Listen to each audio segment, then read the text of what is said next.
So we've been asking our audience, would you vote Conservative if Boris came back? And resolutely, the only answer we've got is no. We haven't had a single yes not all a single day. yes. Do you think this is a strategy that could work for them, though? Well, of course, your audience may or may not be representative, but to be honest, I'm not entirely surprised. No, I think we should acknowledge straight away, Boris Johnson does have a record as a quite remarkable campaigner. He managed to get elected as Mayor of London twice, in a city that's become increasingly Labour. And of course, in 2019, he persuaded 4/5 of those who were in favour of leaving the European Union to vote for the Conservatives, and above all, squash the Brexit Party in achieving that outcome. So you can understand why the party might want to revert back to him. However, I'm afraid Mr. Johnson's reputation was severely damaged by the revelations over Partygate, and that indeed, to look at most recent evidence as to how that issue can still resonate to the disadvantage of the Conservatives.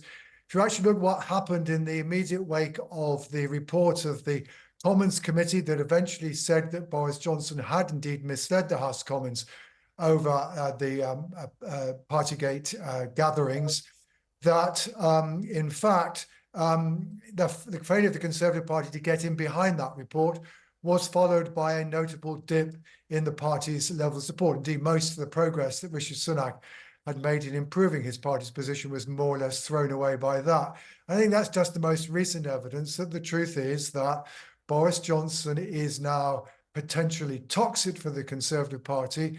And to that extent, at least, I think the advice would be to use them, if it's going to be used at all, very, very carefully indeed.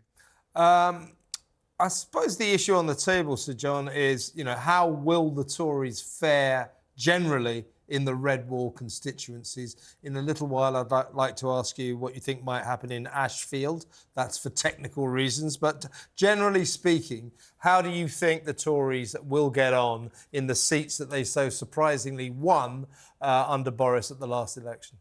Well, you have to remember that at the moment, at 23% on average in the opinion polls, the party is 22 points down across the country as a whole in what it achieved in 2015. Pretty much all of the red wall seats are inevitably marginal seats that would go on relatively small swings, let alone the 16-17% swing that the current national polls are showing.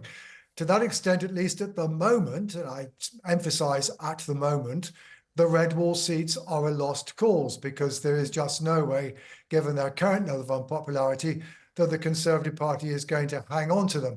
I mean, clearly, one thing, however, to which Mr. Sunak might want to turn for Mr. Johnson is probably advice about how to deal with reform, because in a sense, the Brexit Party was a serious threat to the Conservatives' prospects of winning before the 2019 election. As I said earlier, Boris Johnson managed to squeeze that. Well, at the moment, it is the Reform Party that is growing in popular support.